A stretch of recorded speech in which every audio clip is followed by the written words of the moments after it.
Bueno, la clase de hoy vamos a continuar un poco lo que estamos viendo la clase pasada, que es la continuidad. Nosotros hasta ahora, cuando definimos las varias variables, vimos la parte del límite, la clase pasada vimos la parte de continuidad, y en principio esas dos definiciones son iguales a lo que vimos en el caso de una variable. Lo que vamos a ver hoy es, lo vimos, definir lo mismo que también definimos en una variable, que es continuidad uniforme. La función f es uniformemente continua en un conjunto D de Rn, si dado un épsilon positivo, existe un delta dependiente del épsilon mayor que 0, tal que para todo x y perteneciente al dominio que cumple que la norma de x menos y es menor que delta, implica que la norma de f de x menos f de y es menor que el épsilon. ¿Sí? Esta definición de continuidad uniforme también es equivalente a la que vimos en funciones de una variable. ¿Para qué? Esto lo vimos en 0,1. ¿Para qué vimos continuidad uniforme específicamente?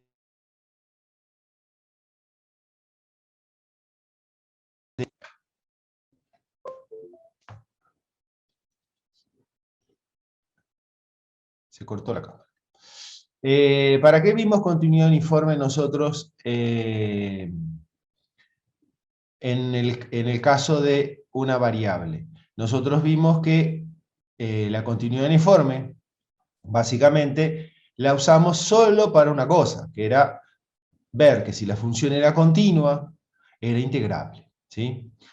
¿Para qué vamos a ver continuidad uniforme? Obviamente la misma idea. En algún momento vamos a llegar a la parte de integración en varias variables y, perdón, la idea de la continuidad uniforme es básicamente para lo mismo, o sea, ver que si es continua, la función va a ser integrable. Ahora directamente lo definimos acá, pero lo vamos a usar esto en la parte de integración. ¿Por qué me interesaba la continuidad uniforme? Básicamente por este teorema, que también lo vimos en una variable. En este caso, tenemos una función vectorial de Rn en Rm y de un conjunto de Rn. Si el conjunto D es cerrado y acotado, se cumple que si la función f es continua en D, entonces es uniformemente continua en D. En el caso de una variable, la función era continua en el intervalo cerrado a B. O sea, cumple estas mismas condiciones, cerrado y acotado. En el caso genérico de varias variables, obviamente como no tenemos intervalos por ahora, hablamos genéricamente de un conjunto D, ¿sí? Cerrado y acotado. Esas dos condiciones sobre el conjunto me aseguran que si la función es continua, en ese conjunto va a ser uniformemente continua. Repito que la idea de esto básicamente es lo que vamos a ver nosotros en el caso de integración. Pero como solo interesa para eso, simplemente vamos a recordar esta definición y este teorema, o generalizar esta definición y teorema para el caso de varias variables.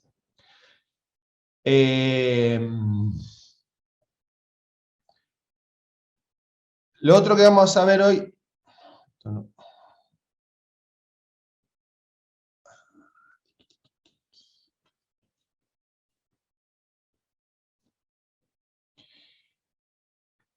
Vimos límite, continuidad uniforme.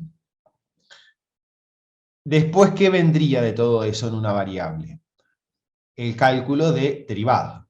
¿Sí? En una variable, el cálculo de derivada lo hacíamos a partir de ¿qué cosa? Del límite del cociente incremental. O sea, una función de R en R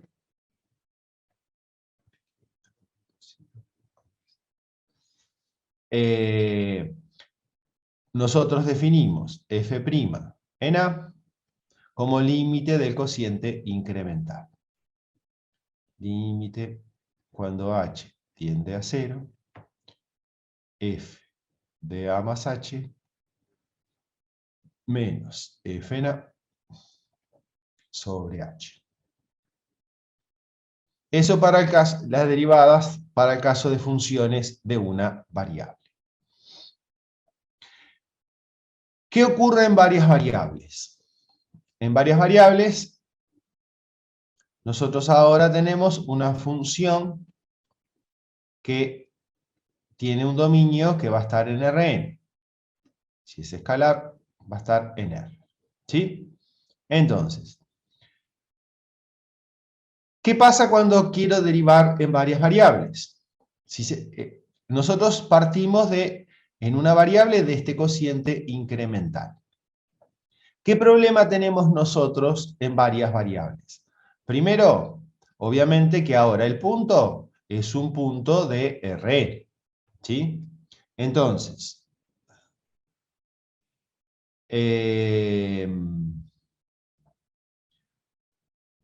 fíjense que nosotros tenemos, en este caso, f de a más h, o sea que el h, el incremento, en este caso, también va a estar en Rn.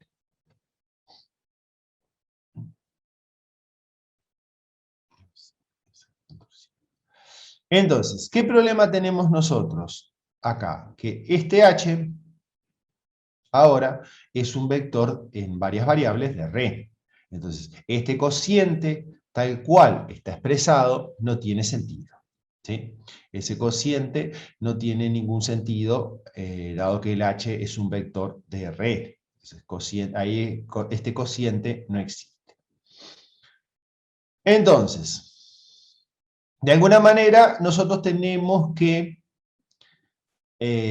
tratar de, ¿cómo es que se dice? De ver cómo podemos llevar este límite a varias variables. ¿Sí? La idea fundamental es intentar ver qué podemos hacer con esa función de varias variables. Entonces,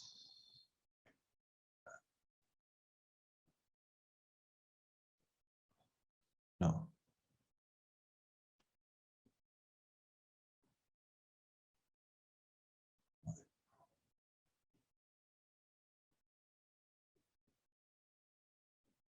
Está complicado dibujar.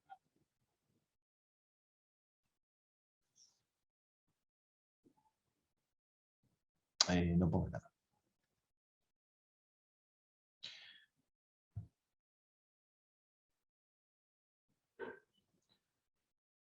Nosotros vimos que una función de varias variables, básicamente, era, en el caso de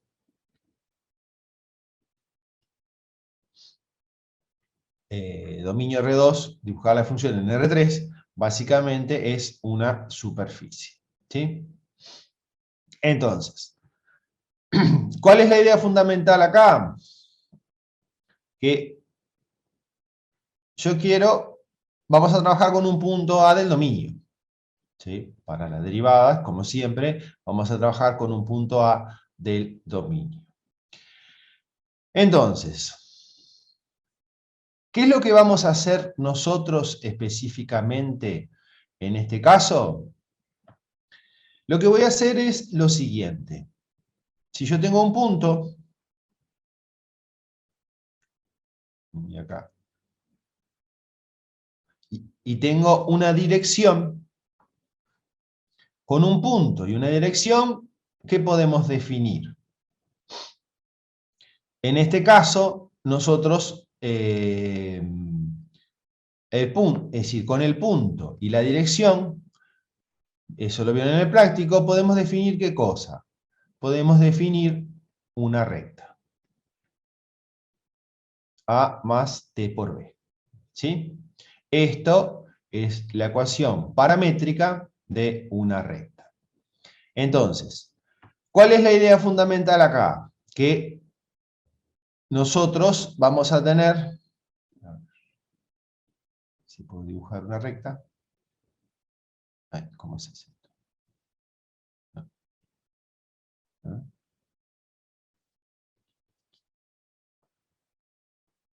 No sé cómo dibujar una recta acá.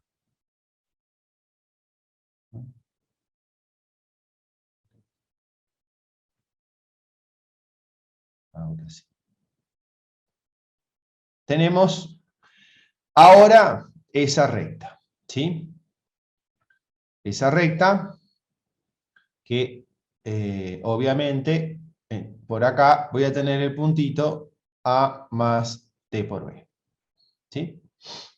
O sea, el valor A más T por B básicamente es un punto de la recta. ¿Por qué me interesa esto? Porque lo que voy a hacer yo ahora es restringir mi función a los puntos sobre la recta, ¿sí? Ahí voy a restringir la función a los puntos sobre la recta. ¿Qué va a pasar? Cuando yo mire los valores de la función restringidas a la recta, lo que voy a ver es en esta función, más o menos, restringiendo a una variable, voy a ver como un corte, en realidad. El corte de la función con estos valores. Otra forma de verlo es, está complicado de dibujar. La idea es que si yo trazo un plano,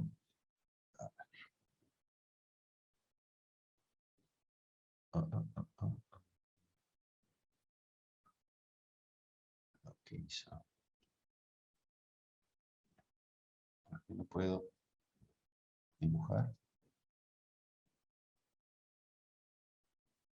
No, me deja dibujar.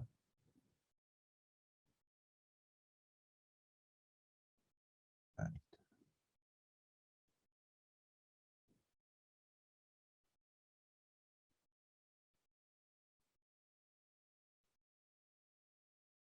Ahí.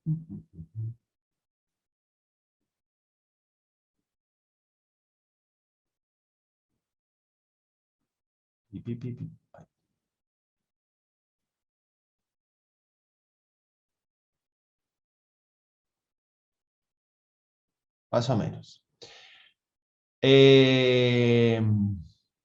Si yo dibujo un plano que pase por esta recta paralelo a este eje, lo que voy a obtener básicamente es, ¿cómo es que se dice? Voy a obtener el corte de la función, o sea, esta curva que marqué acá en azul sería el corte de la función con este plano, ¿sí? Este plano pasa por esta recta, ¿sí? Y ahí que, es decir, si voy subiendo estos puntos, perdón, me van a quedar esta curva específicamente contenida dentro del plano, ¿sí? Entonces, a ver. ¿Qué hace esto? Esto hasta eso. Bien.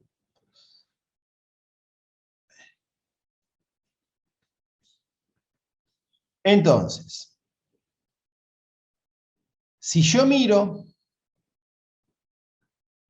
solo el plano, ahora estoy mirando el plano, acá voy a tener la recta.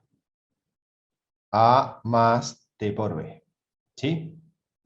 Y se supone que acá está el puntito A, acá está el puntito A más T por B. Ahí.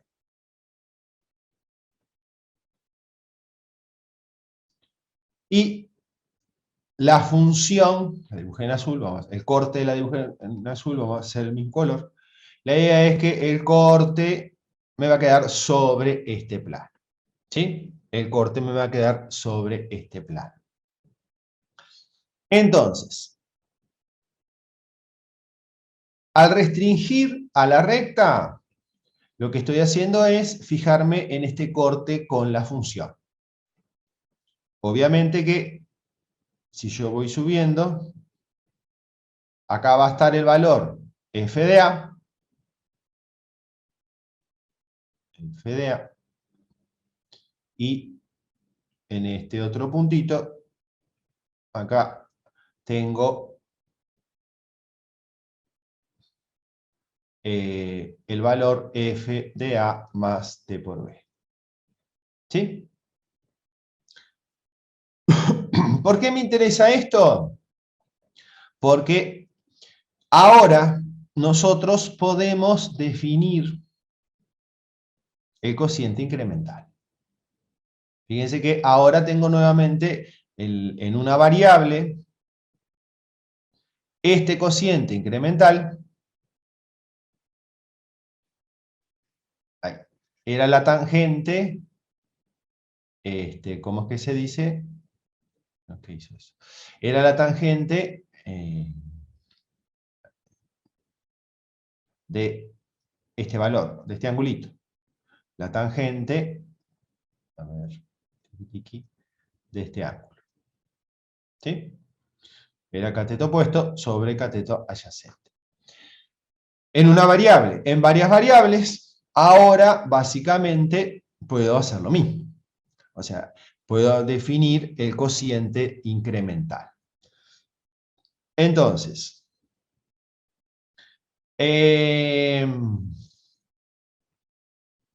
básicamente, el cociente incremental es cateto opuesto sobre cateto adyacente. El cateto opuesto, en este caso, es f de a más tb menos f en a. ¿Sí? Sobre, ¿qué cosa? Sobre este otro cateto. O sea, el cateto que va entre, está dado por estos dos puntos, A y T más B. ¿Qué pasa? Para medir este cateto, ¿qué tengo que tener en cuenta? Que nosotros estamos en Rn. Entonces, ¿cómo medimos este cateto? En realidad, este cateto lo vamos a medir con, como es una distancia, en Rn, con la norma. ¿Sí? Entonces, en este caso, el cateto adyacente me va a quedar la norma del A más T por B menos A. ¿Sí? Entonces, con esto, lo que obtengo básicamente es el cociente incremental. ¿Sí? Para encontrar justamente lo mismo que hicimos en una variable, con el límite del cociente incremental, nosotros ¿qué vamos a encontrar? La tangente en el punto. ¿Sí? Acá la idea básicamente es la misma. Este cociente incremental me va a quedar lo siguiente. F de A más T por B menos F en A sobre, ¿qué cosa? Acá me queda la norma de T por B. Ahora, en la ecuación de la recta, el T es un real. Entonces me va a quedar valor absoluto de T por la norma de B. Estoy utilizando propiedades de la norma. Entonces, este cociente incremental es el que me da la tangente en el punto. La tangente en este triangulito. El límite del cociente incremental, ¿qué me va a dar? El límite del cociente incremental, al igual que en una variable, me va a dar la tangente en el punto. A ver, vamos a intentar dibujar eso. La tangente en el punto, ahí quedó. ¿Sí? Esa tangente estaría representada por el límite del cociente incremental. Entonces, de esta manera, nosotros, en cierta medida, podemos generalizar lo que sería una derivada en varias variables. Usando la misma idea que en una variable, ahora con este cociente incremental, nosotros podemos, ¿cómo es que se dice? Calcular una derivada. ¿Sí? Eso es lo que nosotros vamos a hacer. Entonces,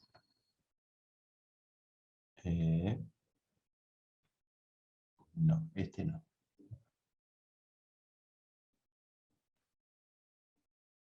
Ahí está. Ahí está.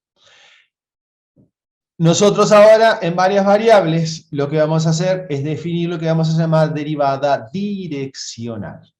Y ahora vamos a ver por qué. El hecho es que partimos de una función vectorial, dominio D, de Rn a Rn, y B, un vector de Rn.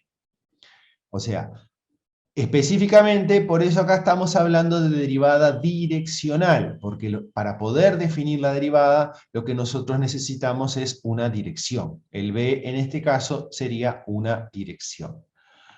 ¿Por qué tiene que ver eso de la dirección?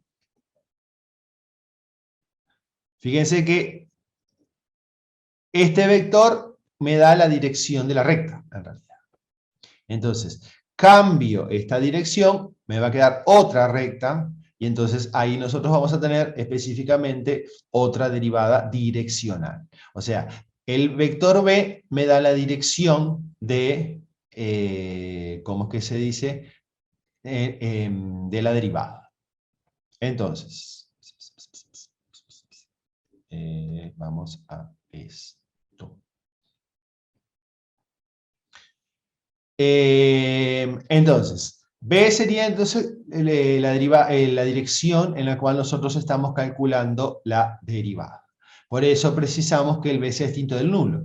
Obviamente, si no, no tiene sentido lo de dirección. O sea, el vector B siempre va a ser un vector distinto del nulo. Se llama derivada direccional de f según la dirección de B en el punto A perteneciente al interior del dominio. Acá, al igual que en una variable, es decir, solo vamos a calcular derivadas en puntos interiores. ¿No? Las derivadas se hacen solo en puntos interiores. Si existe el límite cuando h tiende a 0, acá en realidad en el otro UCT, de f de a más h por b menos f en a sobre h. ¿Sí? Y el valor de dicho límite se anota d sub b de f en a. Esta notación vamos a usar nosotros para la derivada direccional. ¿Sí? Vamos a usar eso para la derivada direccional. Entonces,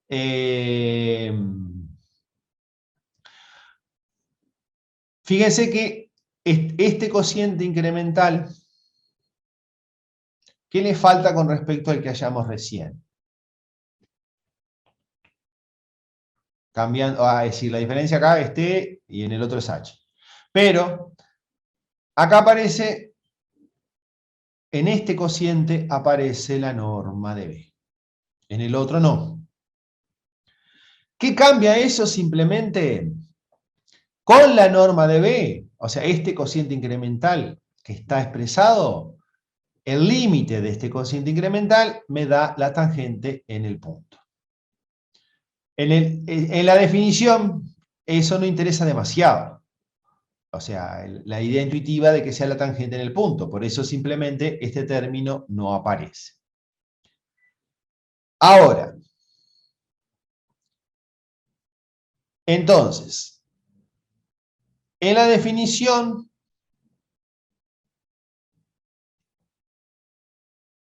nosotros no ponemos, o sea, no aparece la norma de B. O sea que este cociente no siempre tiene una idea intuitiva atrás. O sea, en el sentido de que me da la tangente en el punto. Específicamente, ¿qué tiene que pasar para que este límite coincida con el anterior? Es decir, con el que vimos recién. El único detalle que tienen que tener en cuenta es que en el otro aparece la norma de B. Entonces, ¿cuándo los dos límites van a coincidir? Cuando la norma de B sea 1. O sea, si el B es un versor, entonces este cociente coincide con la tangente. Si no es un versor, me da un valor. Pero si este límite tiene una interpretación geométrica, solo cuando la norma de B es 1.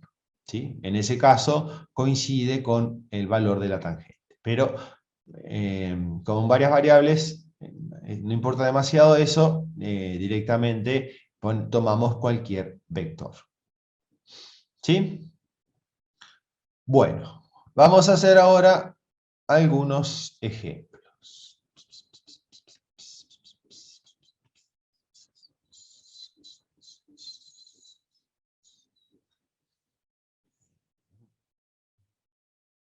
Vamos a tomar la función f de xy igual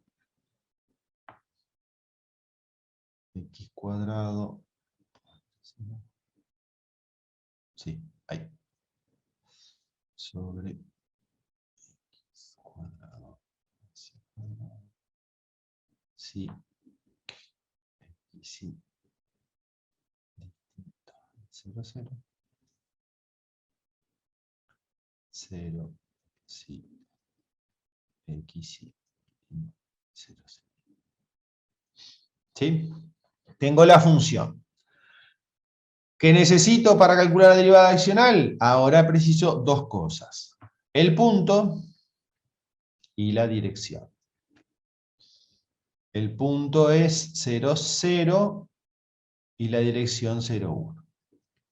Esto es 0, 0 y la dirección 0, 1. ¿Sí? Sí.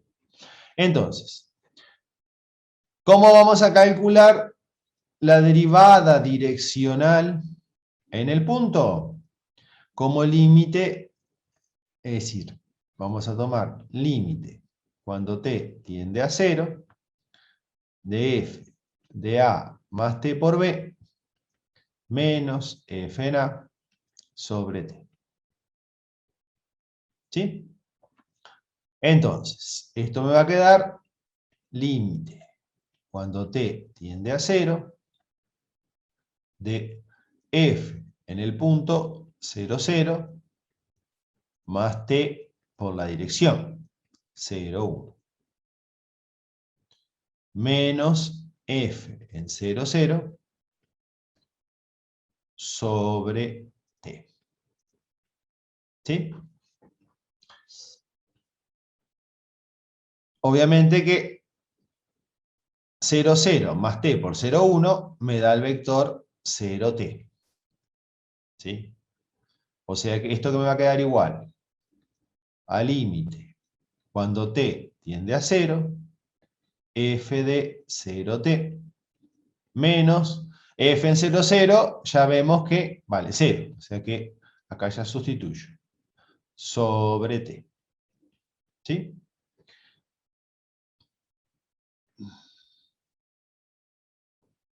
Límite cuando t tiende a 0. Cuando voy a sustituir f de 0t en la función, ¿dónde me tengo que fijar? Obviamente en la condición de arriba. El t tiende a 0, no vale 0, o sea que estamos en los xy distintos de 0, 0. Cuando yo evalúe f de 0t, ¿qué va a pasar? Como el x vale 0, este término me queda 0 sobre t cuadrado, o sea 0. Esto me va a quedar 0 sobre t, o sea que esto vale 0, con lo cual este límite es 0. ¿Sí? Entonces, este es el valor de la derivada en la dirección 0, 1 de la función f en 0, 0. ¿Sí? Límite de ese cociente, en este caso, me da 0.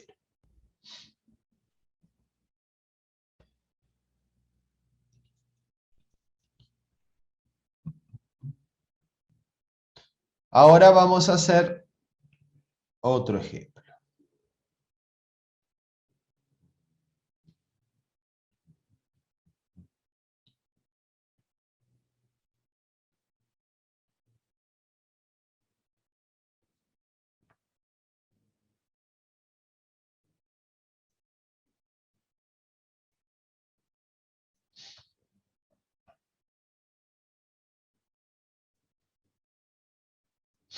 Acá me comí el distinto, perdón. La función vale x cuadrado sobre y, si el y distinto es 0, 0, si igual a 0. ¿Sí? Vamos a tomar un punto A, también el origen. En este caso vamos a tomar el punto A, el origen. Y la dirección B en este caso, ¿qué voy a hacer? Voy a tomar una dirección genérica, B1, B2. ¿Qué sabemos de esta dirección? Por definición, el único punto que no puede ser, el único vector que no puede ser es el nulo. O sea que la dirección tiene que ser de esta manera. Entonces, vamos a, otra vez, a plantear la definición. Es límite. Cuando t tiende a 0, era f en el punto, 0, 0, más t por la dirección, B1, B2, menos f en el punto sobre t. ¿Sí? Entonces,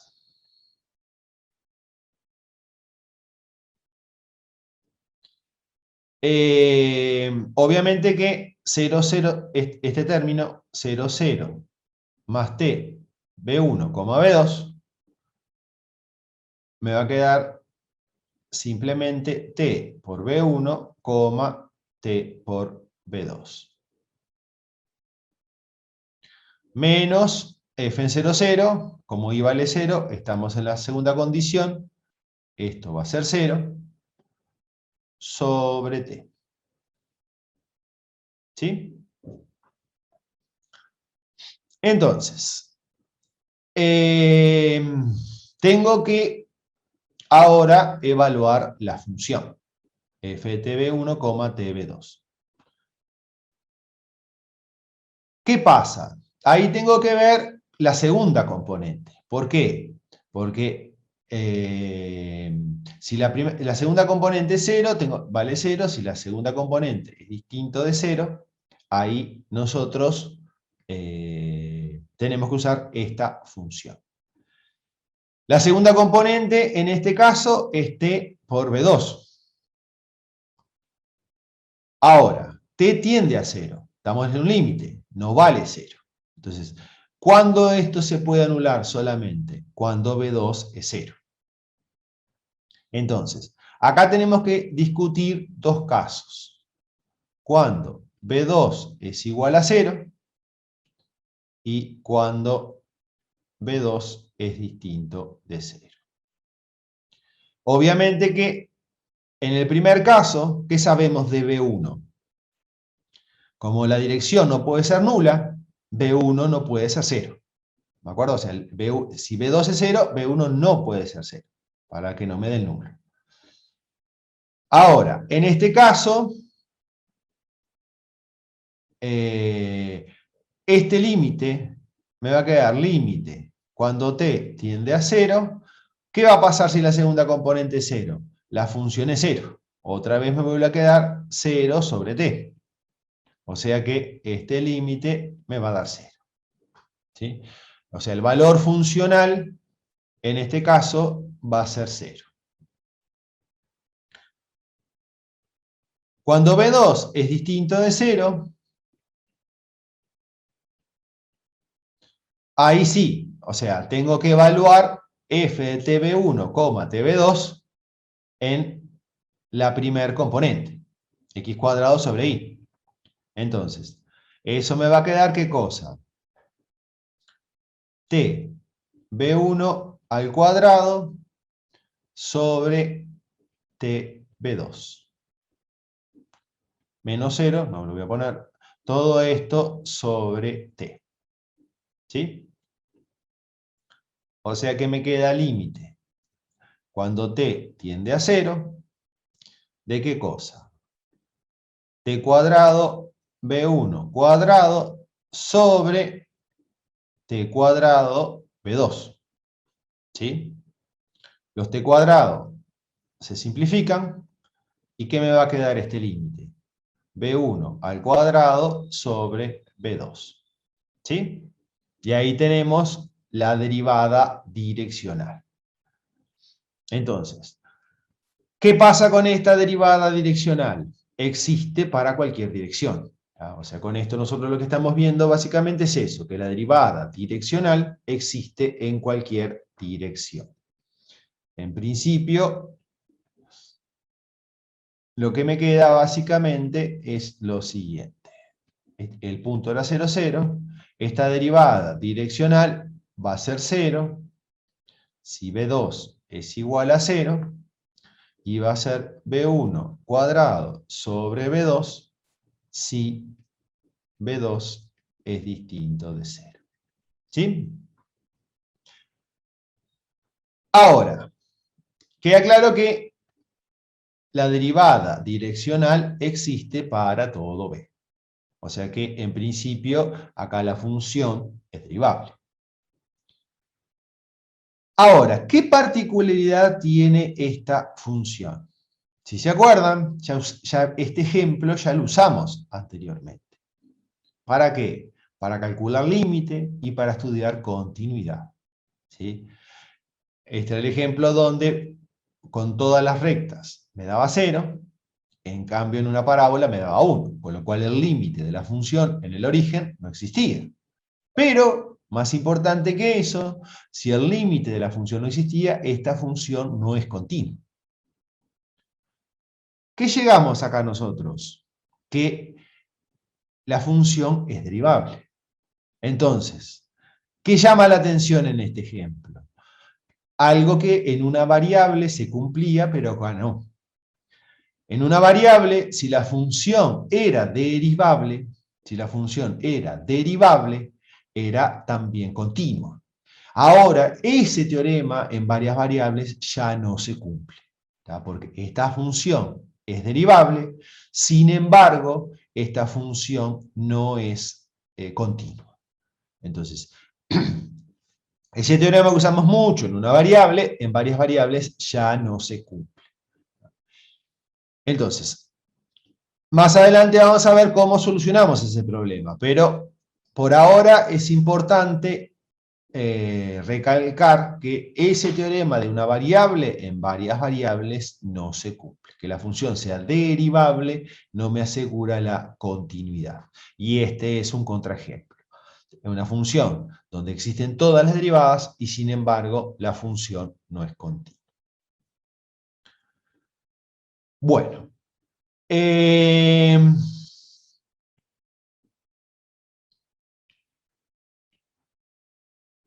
Vamos a ver ahora un ejemplito más por otro motivo.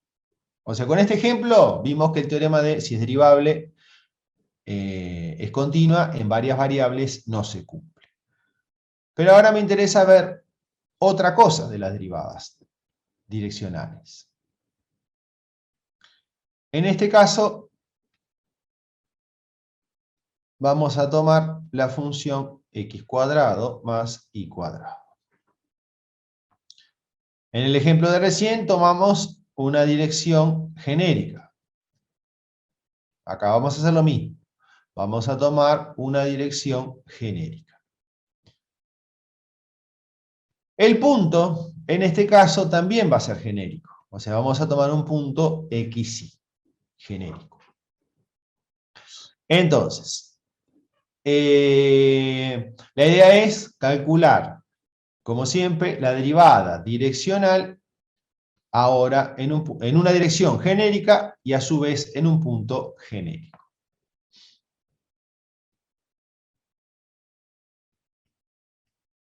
Límite cuando te tiende a 0 de f en el punto, en este caso xy, menos t por la dirección, b1, b2,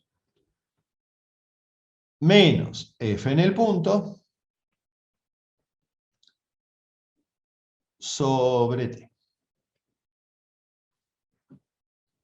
Entonces,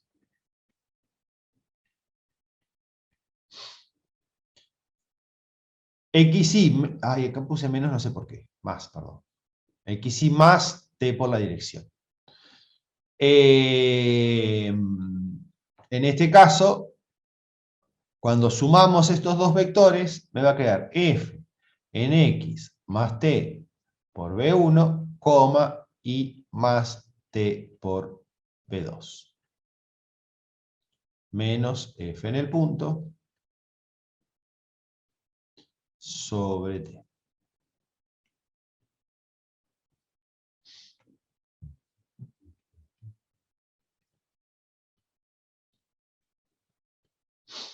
Entonces, cuando voy a evaluar la función, me va a quedar x más t por b1 al cuadrado más y más t por b2 al cuadrado menos x cuadrado más y cuadrado sobre t.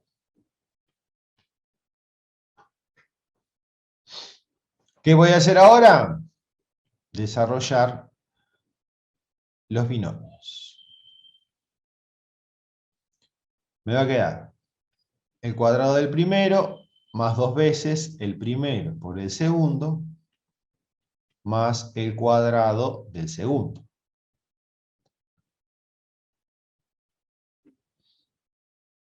El segundo binomio lo mismo. Cuadrado del primero más 2 veces el primero por el segundo más el cuadrado del segundo. Menos x cuadrado menos y cuadrado. Todo esto sobre t. ¿Sí? Haciendo un poco de cuentas, el término x cuadrado se va con este menos x cuadrado, el término y cuadrado se va con el término menos y cuadrado. O sea que me va a quedar aquí. Límite. Cuando t tiende a 0, ¿de qué cosa? Los términos que no se van son estos que están acá. ¿Sí? Esos son los términos que no se anulan, los demás se anularon. Todos los términos tienen un t. Entonces lo que voy a hacer acá es sacar de factor como un t. Entonces me va a quedar 2x por b1 más t por b1 cuadrado más 2i por b2 más t por b2 al cuadrado. Todo esto sobre t. ¿Sí? O sea que esto se va con esto. Me va a quedar este límite, cuando t tiende a 0. O sea que cuando t tiende a 0, ese límite que me queda, 2x b1 más 2i b2. ¿Sí? Y ahí que, con esto que llegamos a la derivada direccional en un punto genérico en una dirección genérica. O sea que d sub b de f de xy es, ¿cómo era? 2x b1 más 2i b2. ¿Por qué me interesa esto? Por lo siguiente. B es una dirección genérica. ¿Sí? B es una dirección genérica. Ahora, si yo tomo E sub 1, el vector canónico el vector canónico de R2, este vector, E sub 1, el vector canónico, es el vector 1, 0. ¿Sí? Entonces, ¿qué pasa con la derivada direccional en este vector canónico? Como el vector es 1, 0, ¿qué me queda? 2x.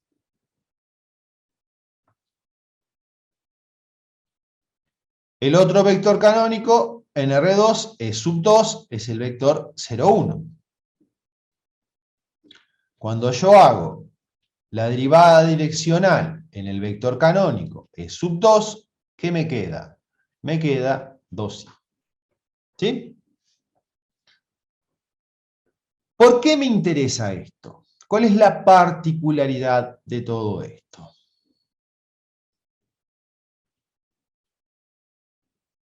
En R2, X, Y, ¿cuáles son las direcciones de los vectores canónicos? Este es el punto 1, 0, y este es el punto 0, 1. O sea, la dirección de los vectores canónicos es la dirección de los ejes. Esa es la particularidad de los vectores canónicos. O sea, son las direcciones de los ejes. ¿Por qué me interesa esto? E1 es la dirección del eje X. ¿Qué me dio la derivada? 2X. E2 es la derivada, es la dirección canónica en el eje Y, y la derivada me dio 2Y. Ahora, si se fijan, mi función f de xy, ¿cuál era? X cuadrado más y cuadrado. Entonces, ¿por qué me interesa esto? Si yo estoy derivando en la dirección del eje X, ¿cuánto me dio la derivada x cuadrado más y cuadrado? 2x. Que es como derivar esta función con respecto a x, considerando la y constante. D sub 2, que es la dirección del eje Y, la derivada me dio 2y, que es derivar esta función con respecto a y, considerando la x constante. Entonces, ¿qué pasa en la dirección de los ejes? Cumplen esta particularidad. O sea, para obtener las derivadas en las direcciones de los ejes canónicos, se pueden usar reglas de derivación. Y por eso estas derivadas en los ejes, en los canónicos, tienen una definición, un nombre especial, ¿verdad?, que llamamos derivadas parciales. ¿Sí? Entonces, sea f una función de Rn en R, A un punto integral del dominio, se llama la derivada parcial iésima de f en a la derivada direccional de f según la dirección del vector canónico E sub i. O sea, si existe el límite de este cociente incremental. Fíjense que es el mismo de la derivada direccional, simplemente que cambiamos la dirección por la dirección del vector canónico. En vez de poner b, ponemos E sub i. ¿Cuál es la importancia de estas derivadas parciales? Justamente que para poder hallar las derivadas parciales, básicamente nosotros, ¿qué vamos a usar? Simplemente reglas de derivación. O sea, con las derivadas parciales, nosotros lo que vamos a hacer es hallar las derivadas parciales utilizando las mismas reglas de derivación que en una variable. ¿Cómo derivo con respecto a la variable parcial, a la variable iésima? Derivo con respecto a esa variable considerando todas las demás otras variables como constantes. Y de esa manera nosotros podemos calcular sencillamente esas derivadas, las derivadas parciales.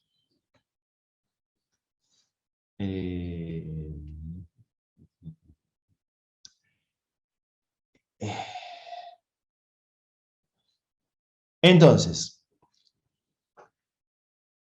¿cuántas derivadas parciales vamos a tener? Tantas como variable tenga mi función. O sea, en esta función tiene n variables, con lo cual necesariamente la derivada parcial, vamos a tener, perdón, n derivadas parciales. Entonces, un detalle es decir, la derivada direccional usamos esta notación, d sub b de f de xy. Para las derivadas parciales, básicamente, el vector es el canónico, E1, E2, si estoy en Rn, voy a tener hasta E sub n. Para las derivadas parciales, la notación que nosotros vamos a usar directamente es d sub 1 de f de xy, sacándole la e, nada más. Esto va a ser d sub 2 de f de xy. ¿Sí? Entonces, de esta manera, nosotros vamos a representar las derivadas parciales. O sea, el subíndice este me va a estar indicando el numerito de la variable con respecto a la cual estoy derivando. De sub 1 estoy derivando con respecto a la primera variable, en este caso x. De sub 2 estoy derivando con respecto a la segunda variable, en este caso y. O sea, esta notación es la que vamos a usar nosotros generalmente en el curso para las derivadas parciales. Otra notación que básicamente se usa en otras materias, nosotros en el curso lo usamos poco, es con los delta. O sea, D1 es delta F sobre delta X. Ahí de X. Con esto nosotros estamos representando las derivadas, es otra notación para las derivadas parciales. En física y físico-química usualmente van a trabajar con esta notación. La derivada con respecto a y, acá está indicado justamente esto, delta F sobre delta y representa la derivada con respecto a y. ¿Sí? Esa notación, repito, la usa generalmente en física, físico-química, otras materias. Nosotros para el curso usualmente vamos a usar D1, D2.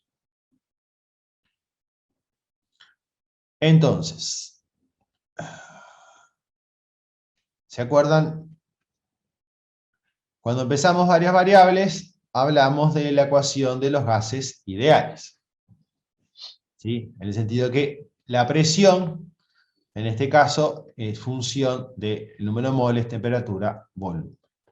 Entonces, ¿cómo calcular? Es decir, si yo quiero la derivada de la presión con respecto a la temperatura, es simplemente derivar esto con respecto a la temperatura considerando todo lo demás constante.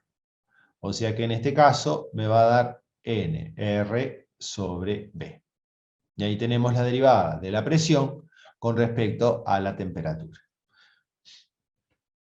Si yo quiero la derivada de la presión con respecto al volumen, lo mismo. Derivamos con respecto al volumen considerando todas las demás variables constantes. O sea, esto me va a dar menos nRT sobre B cuadrado. ¿Sí?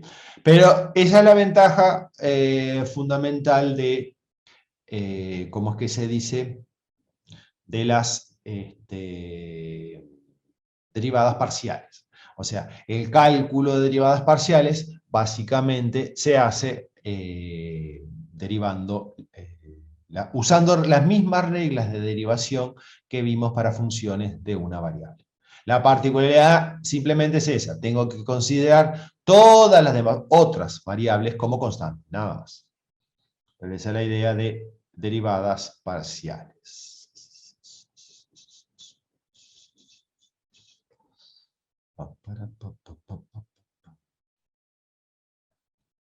Entonces, a ver, vamos a hacer este ejemplito.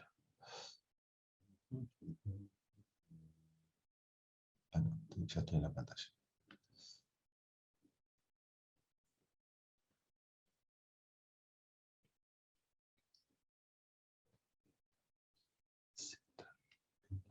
¿Qué cosa?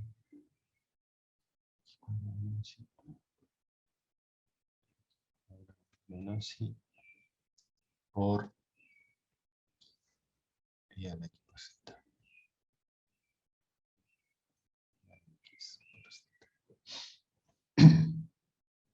Entonces, en este caso tengo una función de tres variables, D1, DF, DX y Z. ¿Qué tengo que hacer? Derivar todo esto con respecto a la variable X, considerando las otras dos variables como constantes. O sea que me va a quedar 2x por e a la xz más x cuadrado menos y por z e a la xz. De sub 2, de f, de x y z, estamos derivando ahora con respecto a y, considerando las demás constantes, me va a quedar menos e a la xz y d sub 3 de f de x y z me va a quedar x cuadrado menos y por x a la xz. ¿Sí? De ahí tenemos las tres derivadas parciales. ¿Sí? Ahí tenemos las tres derivadas parciales. ¿Qué vamos a decir?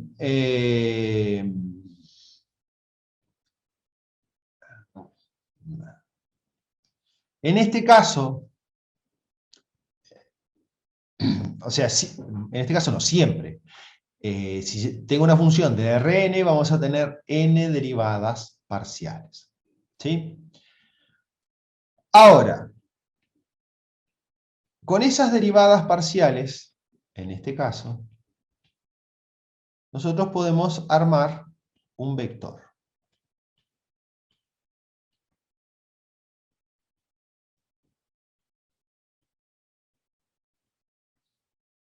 De tres componentes. ¿Sí? Este vector es un vector de tres componentes. Este vector lo vamos a representar con el vector nabla, esto, y esto es lo que vamos a llamar el gradiente de la función.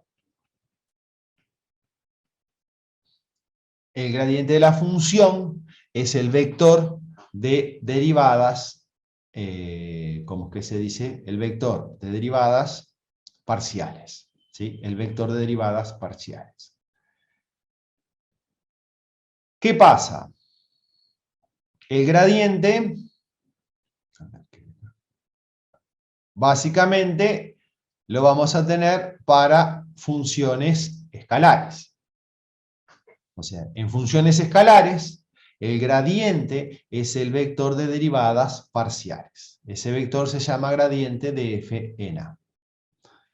Para funciones vectoriales, en realidad, nosotros hay, las funciones vectoriales tienen componentes.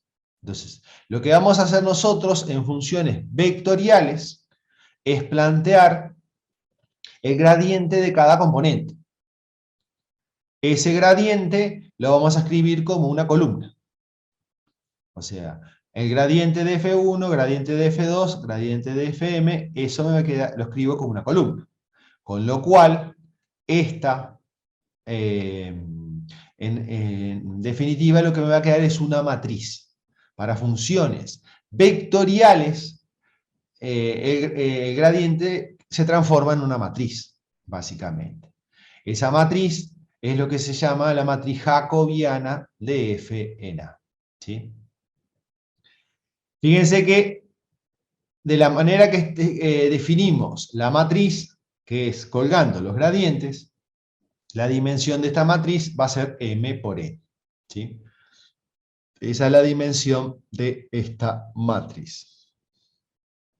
Entonces, para funciones vectoriales, necesariamente ahí, en lugar del gradiente, nosotros vamos a definir lo que llamamos la matriz jacobiana.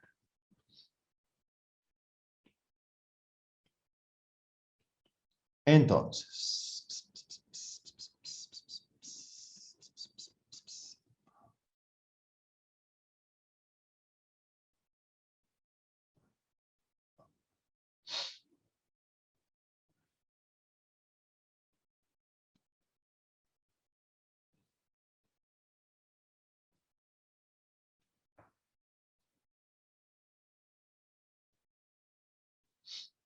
tengo esta función. ¿De dónde a dónde va esta función? Esta función va de R2 a R2. Acá tenemos una función vectorial, donde obviamente f1 de xy es igual a ¿qué cosa? X coseno de y. f2 de xy es x seno de y. ¿Sí? Entonces, En este caso, la matriz jacobiana de f de xy, ¿cómo la vamos a calcular? Como el gradiente de f1 de xy, el gradiente de f2 de xy. Por definición, simplemente es colocar los gradientes como columnas. Entonces, el gradiente de f1 es derivar primero con respecto a x, coseno de y, y derivar con respecto a y, la segunda componente. O sea que me queda menos x seno de y.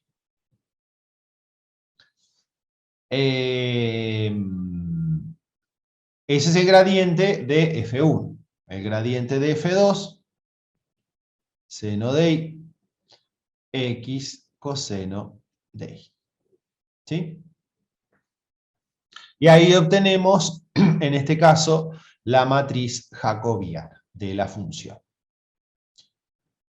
¿Qué particularidad tiene esta función? Perdón, esta matriz. Que como mi función es de R2 en R2, me quedó ¿qué cosa? Una matriz cuadrada.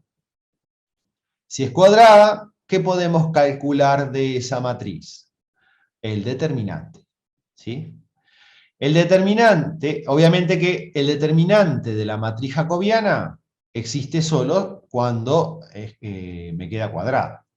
Pero el determinante de la matriz jacobiana, es decir, la matriz con letra, usualmente la represento con letra doble, el determinante con una simple letra. El determinante de la matriz jacobiana se llama jacobiana.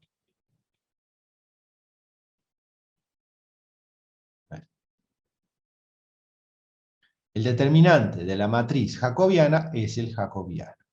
Y les queda x por coseno cuadrado de y más x seno cuadrado de y.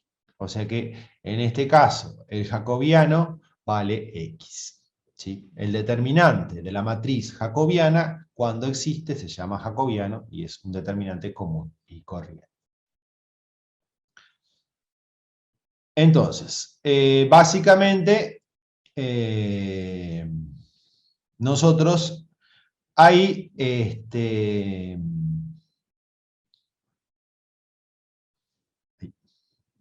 tenemos que tener en cuenta simplemente en dónde estamos trabajando. En el sentido de que si mi función es un escalar, ahí hablamos del gradiente. Si mi función es vectorial, hablamos de la matriz jacobiana. Obviamente que el gradiente es un caso particular de matriz también, o sea, es decir, usualmente hablamos de matrices cuando nosotros tenemos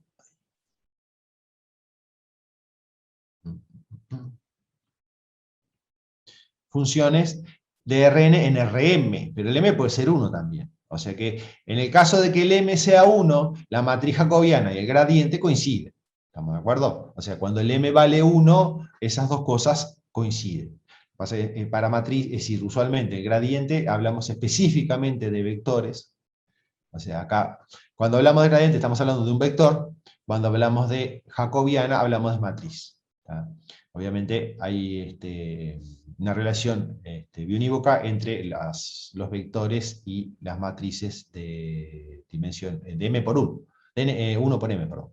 Entonces ahí que justamente, dependiendo de lo que me interese, hablo de vector o hablo de matriz. Pero en el caso vectorial, que el m sea distinto de 1, siempre vamos a obtener una matriz. Bueno.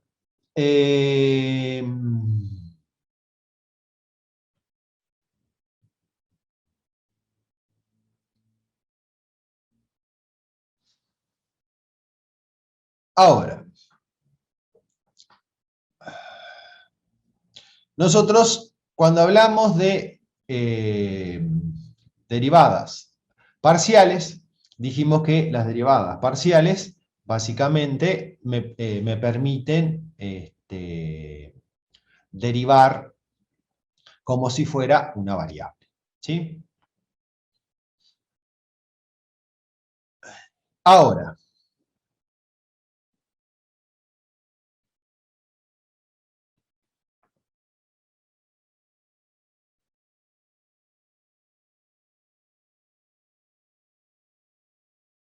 No, perdón.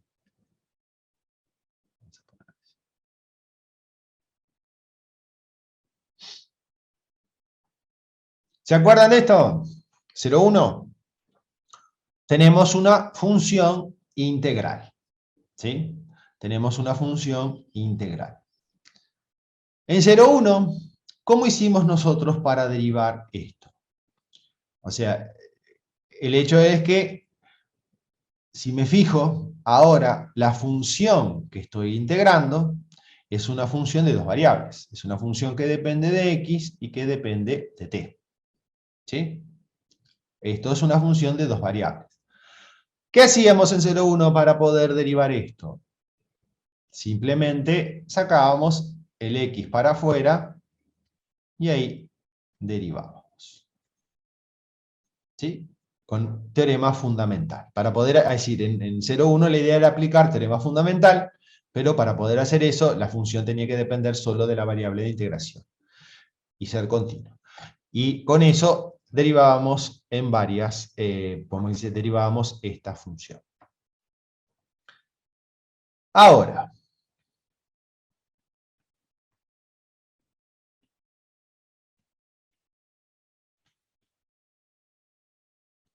¿qué pasa en este caso? Lo que está dentro sigue siendo una función de dos variables. ¿Sí? Pero, ¿cuál es la diferencia? Ahora no puedo sacar la x para afuera. ¿Puedo derivar esta función con lo que vimos hasta ahora? No. O sea, con lo que vimos en 0,1, teorema fundamental, no puedo derivar esta función. ¿Qué es lo que vamos a ver ahora? Justamente que con varias variables nosotros vamos a poder derivar este tipo de funciones.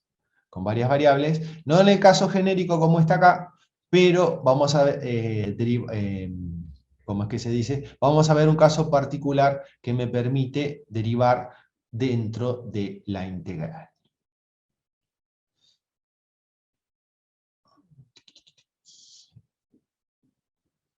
Y es lo que se conoce como la regla del X.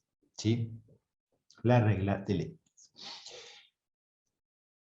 Acá partimos como una, de una función de un dominio D que está en Rn más 1 en R, tal que verifica que f es continua en D, y la derivada de orden K es continua, para todo K de 1 a N. Acá el C1 está de más, creo. No sé si en el apunte, a ver cómo está. Ah, está igual, en el apunte está igual. En realidad necesito solo que sea continua, después lo vemos en la demostración. Las que tienen que ser continuas son las derivadas parciales de 1 hasta n. Fíjense que acá, un detalle antes de seguir, es el siguiente. Mi función tiene dominio Rn más 1. Acá estamos usando la siguiente notación. ¿Qué es? Fíjense que el vector xt que aparece ahí es un vector que está en Rn más 1. ¿Cómo? Lo que vamos a decir, la idea acá de esta notación es la siguiente. Es que el x está en Rn y el t está en R. ¿Sí? Entonces, cuando yo estoy escribiendo el vector x, t, en realidad estoy escribiendo el vector x1, x2, puntos suspensivos, xn, t. De ahí que acá tengo n más 1 componentes. ¿Se entiende? O sea, acá en la notación x, t, x es un vector de Rn, t es un real. Entonces, ¿por qué me interesa eso? Porque acá justamente t es la variable n más 1. Estoy integrando esta función de varias variables solo con respecto a esa variable. de t. Obviamente que cuando integre la variable de integración se va a ir. O sea, la integral entre b con respecto a t, la variable t se va a ir. Pero las n variables que están en x no se van. O sea que esto que aparece acá, en realidad, cuando yo escribo la integral entre a y b, f de x, t de t, esto en realidad es una función que depende, me queda una función que depende de x, ¿ya? Porque la variable t de integración se va a ir. O sea, esta función va a estar, va a tener un cierto dominio que va a estar en Rn a R. ¿Sí? Entonces, ¿qué me dice la regla de Leibniz? Que si yo quiero la derivada parcial de esa función, el k acaba de 1 a n, fíjense que lo que puedo hacer es derivar dentro de la integral. O sea, simplemente conservamos esa relación con respecto a las derivadas. O sea, si yo quiero derivar una integral, puedo calcular la integral de la derivada. O sea, es como, en este caso, es como puedo cambiar el orden, integro primero, derivo, derivo, integro. ¿Sí? Esa es la idea fundamental. O sea, lo que estamos haciendo, o sea, la regla de Leibniz es lo que me permite derivar bajo el signo de la integral. Entonces, en realidad, ahí, si yo quiero d sub k de phi de x, ¿sí? D sub k de phi de x, esto es lo que está expresado ahí como d sub k de la integral entre a y b de f de x t de t. ¿Sí? Y esto es igual, se supone, que a la integral entre a y b de ahí, cualquiera. Entre a y b de d sub k de f de x t, derivando dentro de la integral. ¿Sí?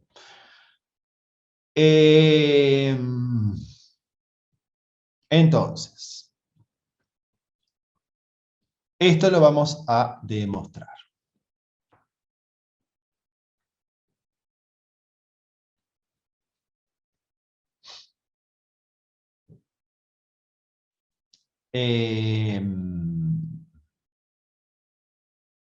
La phi obviamente es la misma, o sea, acá estoy trabajando con esta notación, phi de x en este caso, ¿no?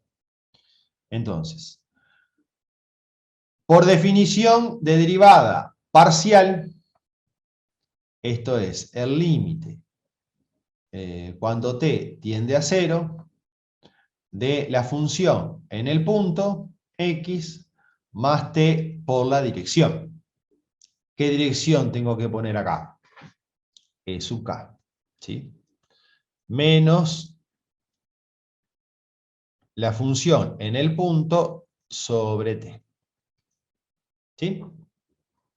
Ahí, fundamentalmente, es la definición de derivada parcial, simplemente. Acuérdense de derivada parcial, trabajamos con los vectores canónicos. Entonces, me va a quedar límite. Cuando t tiende a 0, ¿de qué cosa? Como phi de x es esto que está acá, cuando plantee el límite me va a quedar la integral entre a y b de phi no, perdón, f de x. Ay, acá, a ver, momentito.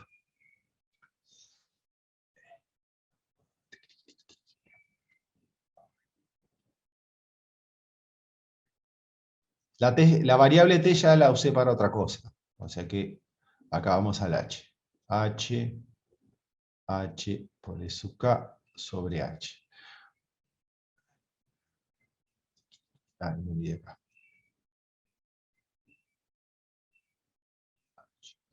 Acuérdense que el problema que tengo acá es que la t está como variable de integración. Por eso tengo que cambiar el nombre de la variable. O sea que me queda x más h por e sub k, coma t dt. Ay, no me va a entrar. Menos la integral entre a y b de f de x t dt. Entonces, ¿cómo ver?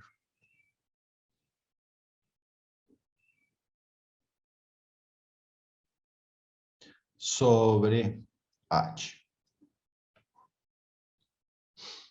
F en el x es directamente eso. Límite cuando h tiende a 0. Y acá tengo dos integrales en el intervalo AB. ¿Sí? Lo que voy a hacer es aplicar simplemente linealidad. O sea, la integral entre A y B, f de x más h por e sub k, coma t dt, menos f de x t. Olvidé. Vamos a sacar el dt de acá.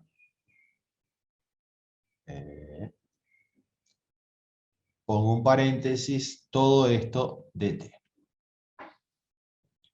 Y el sobre h también lo voy a poner dentro de la integral, porque es una constante, que está fuera, es decir, acá me quedaría un 1 sobre h, por decirlo así, toda la integral por 1 sobre h, que es una constante, pero esa constante la voy a poner dentro de la integral. H. ¿Sí? Y ahí nosotros tenemos, ¿cómo es que se dice? Me queda la integral de este cociente incremental. ¿Sí? ¿Con qué tengo que relacionar esto? Esto lo tengo que relacionar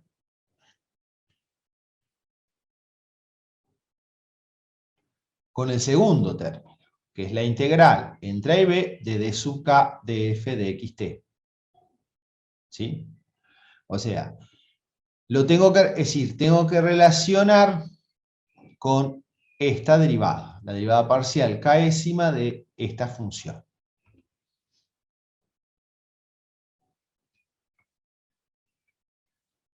Entonces, allá.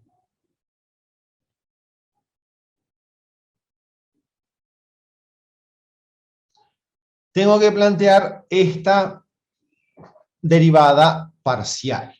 ¿Sí? Tengo que plantear esta derivada parcial. Y esta derivada parcial es límite cuando h tiende a 0, f en el punto, xt, más h por la dirección,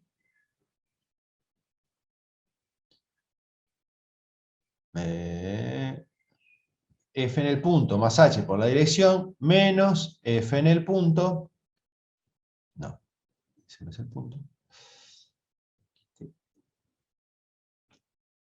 sobre h. ¿Sí?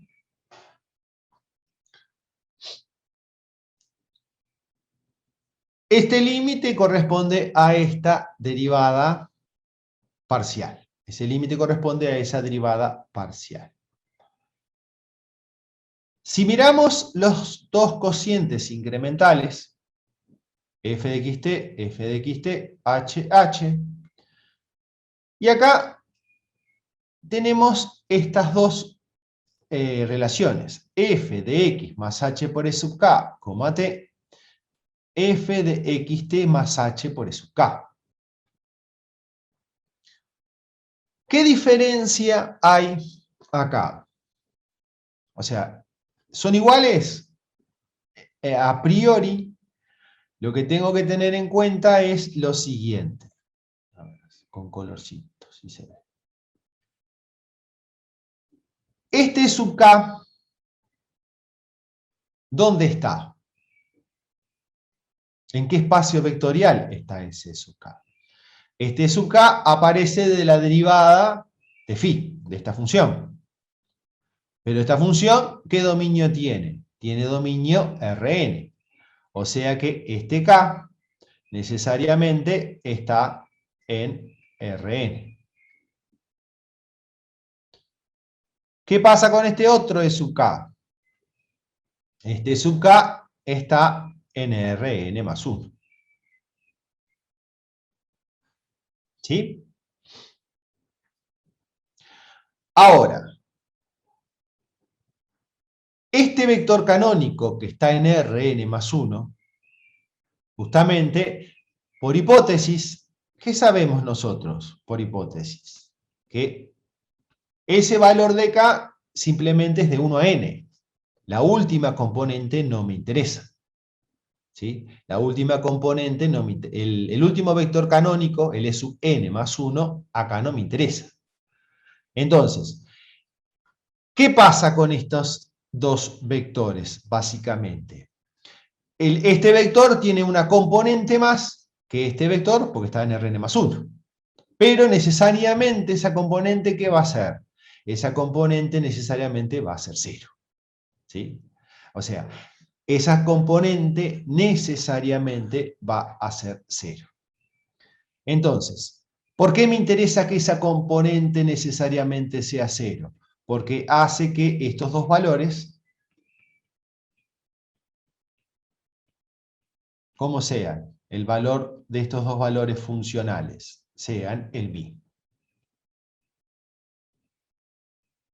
Esos dos valores funcionales son iguales. ¿Sí? Esos dos valores funcionales son iguales. El 0 de este vector no cambia el valor funcional. Los valores funcionales son iguales. ¿Sí? O sea que...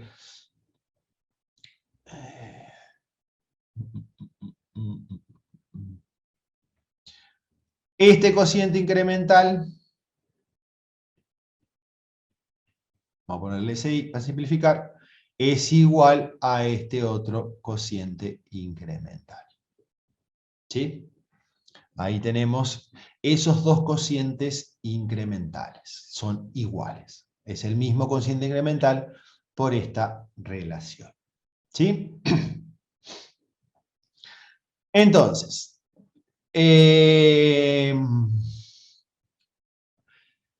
como, como este límite es igual a 0, no, ¿qué dije? Cualquiera. Como este límite existe y es igual a la derivada direccional, lo que voy a hacer es plantear la definición del límite.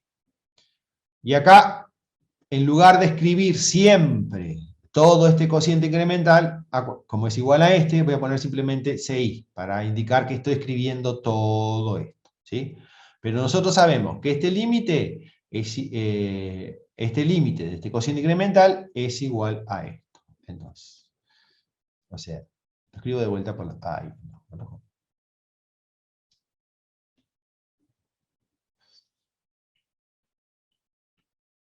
De sub K de f de xt es igual al límite cuando h tiende a 0 de el cociente incremental. A partir de ahora voy a usar cociente de incremento, esta notación, para no escribir todo. Si solo si, dado un épsilon positivo, existe un delta dependiente del épsilon, tal que el valor absoluto de h menor que el delta, ¿qué me va a implicar? Que el valor absoluto del cociente incremental menos de su k de f de xt, esto tiene que ser menor que el épsilon. ¿Sí? ¿Para qué valor del épsilon? para cualquier epsilon arbitrario. En este caso particular me va a interesar el epsilon sobre b menos a. ¿Sí? Entonces, con esta relación, yo llego a lo siguiente. El cociente incremental me va a quedar entre, ¿qué cosa? D sub k de f de xt menos epsilon sobre b menos a menor que d sub k de f de xt más epsilon sobre b menos a. ¿Sí? Ahora, con esto, yo tengo que llegar a este límite. Pero en este límite, el cociente incremental está integrado entre A y B. Entonces, lo que voy a hacer yo acá en este caso es aplicar monotonía de la integral. Voy a integrar en esta desigualdad. O sea, me va a quedar la integral entre A y B de ¿qué cosa? De sub k de f de xt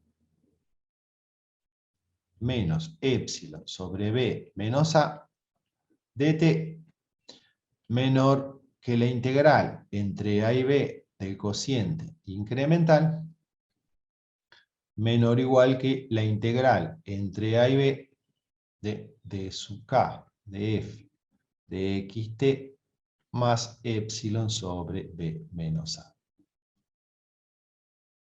dt. Ahora, en este término puedo aplicar linealidad. O sea, como a ver, acá precisaba justamente lo de la continuidad. Como estas funciones son continuas, son integrables. Por eso ese 1 estaba de más en realidad. Solo preciso que sean continuas para poder aplicar la monotonía de la integral. Entonces, estas dos funciones son integrables, con lo cual puedo aplicar linealidad y me va a quedar la integral entre a y b de sub k de f de xt dt menos la integral entre a y b de epsilon sobre b menos a dt menor que la integral entre a y b del cociente incremental menor que la integral entre a y b de sub k de f de xt dt más la integral entre a y b epsilon sobre b menos a dt. ¿Sí? Entonces, primer detalle, el epsilon sobre b menos a es una constante. Por lo tanto, ¿cuánto me va a dar esto? Me queda epsilon sobre b menos a por b menos a. O sea, todo esto me va a quedar epsilon. O sea que esto me queda epsilon. ¿Sí? Entonces, esta desigualdad ahora me queda la siguiente. Escribo la vuelta. Integral entre a y b de sub k f de xt dt menos epsilon menor que la integral entre a y b del cociente incremental menor que la integral entre a y b de sub k de f de xt dt más epsilon. ¿Sí? Y lo que voy a hacer ahora es restar esta integral en todos los términos. O sea que me va a quedar menos epsilon menor que la integral entre a y b del cociente incremental menos la integral entre a y b de sub k de f de xt dt menor que epsilon. O sea que el valor absoluto de la integral entre a y b del cociente incremental menos la integral entre a y b de d sub k de f de xt de t, este valor absoluto es menor que el épsilon. ¿Y por qué me interesa que esta cociente incremental sea menor que el épsilon? Porque en definitiva estamos probando que si la integral del cociente incremental menos la otra integral es menor que el épsilon, estamos probando que este límite existe y vale justamente la integral entre a y b de d sub k de f de x de t. Como esta diferencia es menor que el épsilon, para el delta menor, para el valor absoluto de h menor que el delta, estamos probando justamente que este límite vale esto. ¿Sí? O sea, que en definitiva estamos probando la relación, la regla de Leibniz. ¿Sí? O sea que nosotros podemos específicamente derivar bajo el signo de la integral.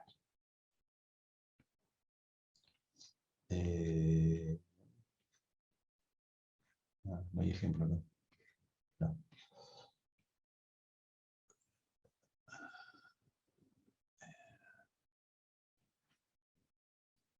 Bueno.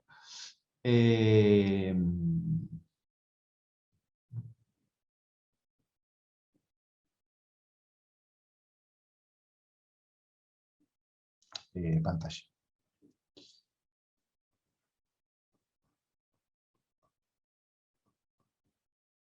Entonces, si yo tengo una función, a ver, la integral entre a y b,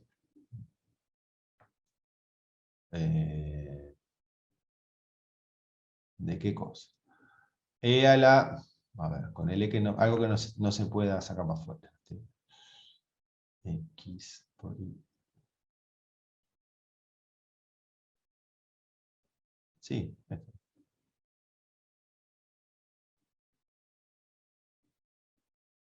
Ahí no, ahí lo puedo calcular. Eh,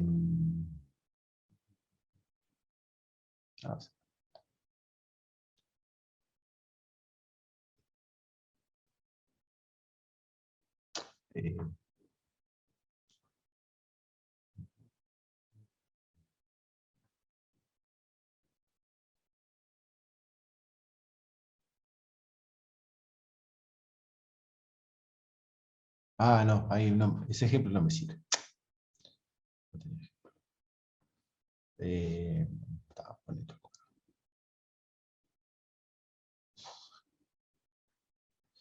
Así no. La integral entre b de e a la x por y por t al cuadrado de t. Justamente para no poder sacar nada para afuera. Es la idea, en este caso. Esto es una función de dos variables, x y. O sea, ¿por qué? Cuando integre con respecto a t, la variable de integración desaparece. Entonces, ¿cómo calculamos d sub 1 de f de x y? La regla de Leibniz me dice que es derivar la integral entre a y b de e a la x y t al cuadrado de t. ¿Sí? Entonces, es calcular la integral. La regla de Leibniz me permite calcular d sub 1 de esta función.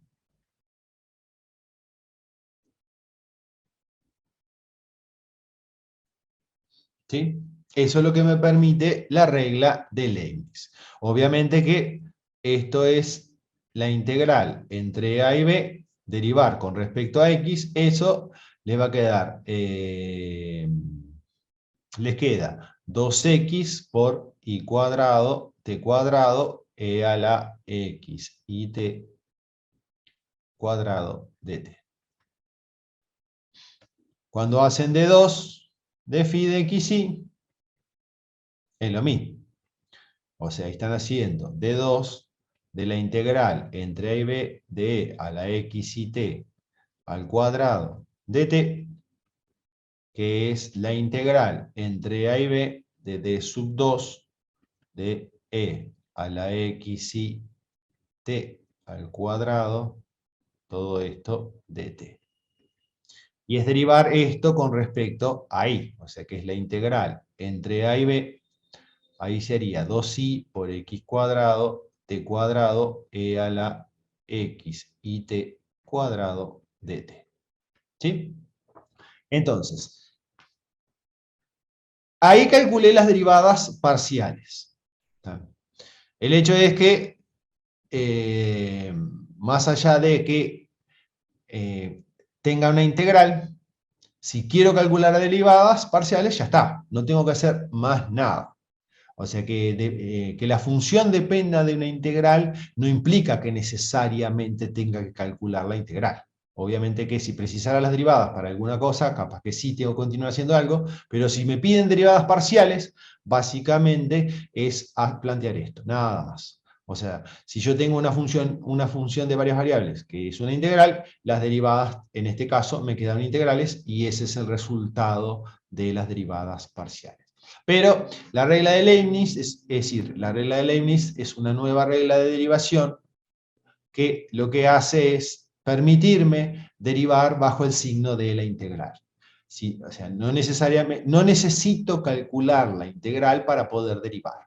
¿Ya? Simplemente derivo dentro del signo de la integral. Y esa es la ventaja de la regla de Leibniz. ¿Sí? Pero obviamente, hasta varias variables, esta regla no la podemos ver. ¿Tá? Por eso es una nueva regla de derivación. Bueno, con esto terminamos por el día de hoy.